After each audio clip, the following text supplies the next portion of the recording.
Hola a todos y bienvenidos a una nueva entrevista sobre sostenibilidad de Hosteltour, en la que hoy vamos a hablar sobre la comunicación ética y ello lo vamos a hacer con Laura Garrido, quien es la fundadora de la consultoría Ético. Hola Laura. Hola, ¿qué tal? Muchas gracias por la invitación. Gracias a ti por acompañarnos.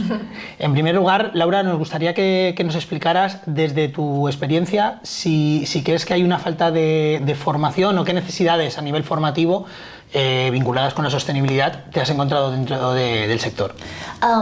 Bueno, encuentro, y es una realidad, ¿no?, que siempre asociamos la sostenibilidad en el pilar un poco medioambiental, ¿no?, en las acciones que cometen las empresas en cuanto, por ejemplo, medición de huella de carbono, buen uso de los recursos, pero la realidad es que la sostenibilidad tiene otros pilares que son tan importantes también como el ambiental, y esos pilares son el social, el económico y obviamente el ambiental, ¿no? En el aspecto social se piensa también esta creencia que básicamente la sostenibilidad solo mira, digamos, las acciones filantrópicas que las empresas pueden realizar a esa comunidad o a una ONG o a las fundaciones, cuando hay muchas cosas más allá, ¿no? Y en la parte social se tiene muy en cuenta también cómo es la propia organización, es decir, cómo es, digamos, esa cultura empresarial, cómo es la ética y la transparencia también en las relaciones humanas dentro de esa misma organización, cómo es el trato de los empleados con la dirección, y esto muchas veces no se tiene en cuenta, ¿no? Ese aspecto social que ya tiene que ver con, digamos, las propias operaciones de la organización y no solo también cómo la organización se comporta con el exterior, que sí, que también es muy importante. Y bueno, por otro lado también existe ese pilar económico, que obviamente ese pilar determinará la sostenibilidad de la empresa en el tiempo, ¿no? Si no hay economía, realmente es imposible que una empresa funcione. Pero más allá de mirar cómo las empresas, digamos, cuánto ganan las empresas sostenibles tienen que mirar cómo ganan dinero, ¿no? Es decir, cómo aportan a la comunidad, cómo aportan a las personas que se encuentran dentro de esa misma organización y cómo crean prosperidad en el entorno, también por llevar esas divisas de dinero que se encuentran en un destino, ¿no? Y nos hablabas ahora un poquito precisamente de ese arraigo dentro de la empresa, de esa cultura de la sostenibilidad. En tu opinión, ¿la sostenibilidad es, digamos, una moda o es algo que se va a quedar y que vamos a tener que asumir como algo intrínseco dentro de las empresas? Definitivamente es algo que se va a quedar, ¿vale? Es algo que realmente, si ahora mismo se está hablando tanto de sostenibilidad, no es porque sea una simple moda, sino porque realmente nos encontramos ante unos desafíos planetarios donde tenemos que ponernos a digamos, encontrar soluciones ante ellos, ¿no?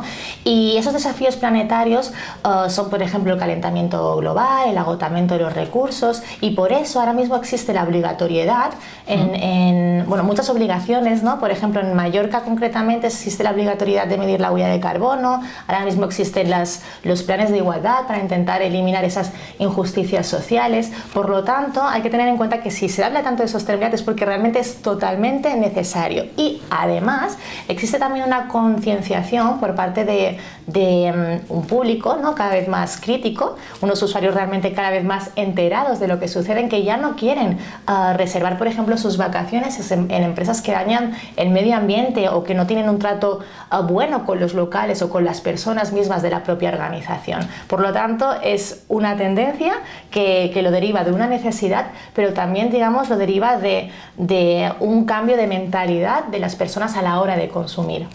Y precisamente ahí, con ese cambio de mentalidad, digamos que las empresas que cuidan ese ámbito de la sostenibilidad, digamos, refuerza el valor de su marca. Pero ¿crees tú que comunican correctamente las empresas todo lo que hacen relacionado con la sostenibilidad? Hombre, eso te puedes encontrar de todo, ¿no? Hay empresas que lo hacen mejor, hay empresas que lo hacen peor. Yo siempre digo que, desde Treco siempre decimos que no hay que tener miedo a comunicar las acciones de sostenibilidad que se hagan, ¿no? Porque en cuanto más se comunica, también más se pone en valor la importancia de reservar, por ejemplo, unas vacaciones, un hotel sostenible en una empresa sostenible a una que no lo es, ¿no? Por lo tanto, no hay que tener miedo a comunicar.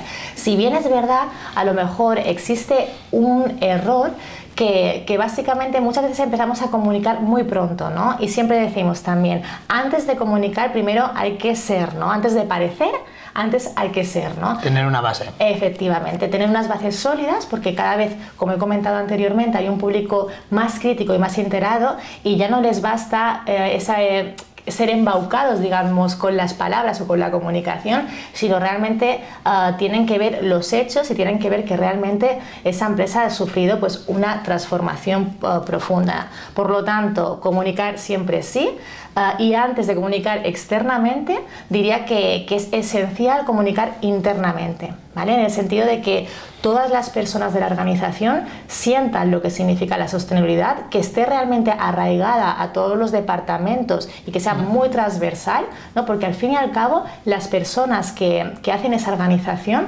son los mejores embajadores de las marcas, ¿no? Por lo tanto, ellos deben tener los recursos para poder también comunicar a sus clientes lo que se está haciendo. Y ahondando un poquito en esta parte de la comunicación, normalmente cuando sale este tema vinculado a sostenibilidad está el famoso greenwashing, ¿no? Sí, sí. Me gustaría, porque todos hemos oído hablar de él, pero explícanos tú como especialista en qué consiste y un poco cómo se puede salvar, ¿no? O cómo se suele dar. Básicamente el greenwashing, digamos, lo dice, bueno, ya la traducción no literal, es el lavado verde de las empresas. También existe ahora mismo conceptos como ODS washing o purple washing, que básicamente va un poco en la misma línea, que digamos que es el abanderamiento de las empresas a acciones ambientales y sociales meramente por más acciones de comunicación y de marketing más que por convicción propia, vale, ¿no? Entonces, bueno, ese público cada vez más enterado es más crítico y ya pues no se fía de lo que las empresas les dicen, ¿no? Simplemente por destacar pues algún hecho sostenible, y a lo mejor ese hecho sostenible es muy poquito, ¿no? Entonces, bueno, ese ser del que nos hablabas antes, ¿no? Ser antes de contarlo. Efectivamente. O incluso ya comunicar cambios, ¿no? Por ejemplo, pues he cambiado, a lo mejor he quitado la cubertería de plástico de mi hotel, ¿no? Y ya pues ir con el abandonamiento, y hemos hecho eso cuando a lo mejor incluso ha sido una ley que lo ha marcado, ¿no? Entonces es un fallo muy grande que muchas empresas acometen, ¿no? De exagerar un poco los hechos, ¿no? Es decir, cosas pequeñas que han hecho, ponerlo como si fueran cambios estructurales brutales, cuando no es así. A lo mejor incluso si hay alguna ley, pues decir que la han hecho por voluntad propia cuando a lo mejor es la ley que la ha marcado. No digo que no se comunique que se ha cumplido con la ley, eso comunicarlo está bien, ¿no? Pero también desde otro punto, ¿no? Y por eso siempre hablamos también de que el tipo de comunicación que se tiene que hacer siempre es una comunicación ética, ¿no? Es decir, ¿qué queremos hacer sentir a las personas que realmente leen nuestros mensajes? El marketing se atribuye siempre a la venta de un producto, pero también hoy en día ya los usuarios, ya esa venta del producto se relacionan de forma distinta con las empresas, se relacionan a través de los valores, ¿no? Entonces, por lo tanto, siempre decimos que esa comunicación tiene que venir desde el corazón de la empresa y antes de comunicar según qué aspectos, pues ser realmente sostenible, que bueno, que luego aquí la pregunta es, ¿se puede realmente ser sostenible o no? ¿Te la hacemos o no te la hacemos? Te atreves a contestarla. Bueno, yo siempre digo que la sostenibilidad no es un estado, es un proceso de mejora continua, ¿vale? Entonces el hecho de ser sostenible, pues digamos que nunca llega, porque a la medida que eres más sostenible, más te das cuenta de las necesidades y vas más avanzando, ¿no? Por lo tanto, la sostenibilidad es un proceso. Claro. Y bueno, antes de terminar, precisamente siguiendo esa línea, ¿no? de ese proceso, explícanos un poquito la importancia no de marcar quizá una estrategia, sino sí de hacerlo internamente, ¿no? De asumir internamente ese plan de sostenibilidad, y un poquito también qué reticencias se suelen encontrar cuando se pone eso en marcha. Bueno, es necesario, ¿no? Hacer esos planes de sostenibilidad, porque bueno, básicamente a finales de año, bueno, principios del siguiente, siempre se hacen estos análisis económicos de cómo ha funcionado la empresa. Y es totalmente necesario también incorporar ese triple balance y saber cómo también la empresa ha impactado socialmente y ambientalmente, pues a todo nuestro entorno, porque eso también nos determinará los futuros riesgos que la empresa puede tener, ¿no? El análisis también de los grupos de interés nos da más seguridad a la hora de establecer también cambios empresariales. Entonces, bueno, es totalmente necesario hacer ese análisis para conocer las necesidades presentes y futuras también del sector. Además, también nos determinará una serie de oportunidades que actualmente estamos viviendo, ¿no?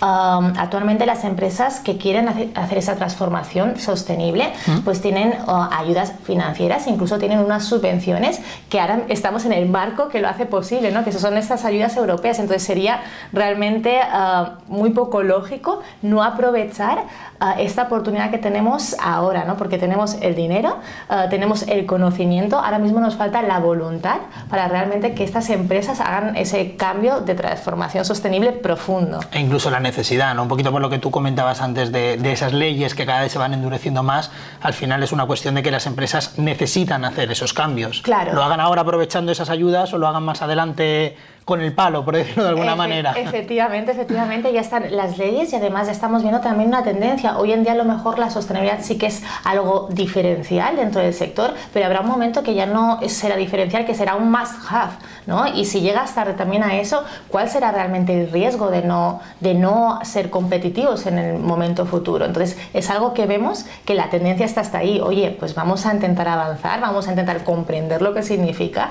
y vamos a dar pequeñitos pasos que nos conducen hacia esa dirección.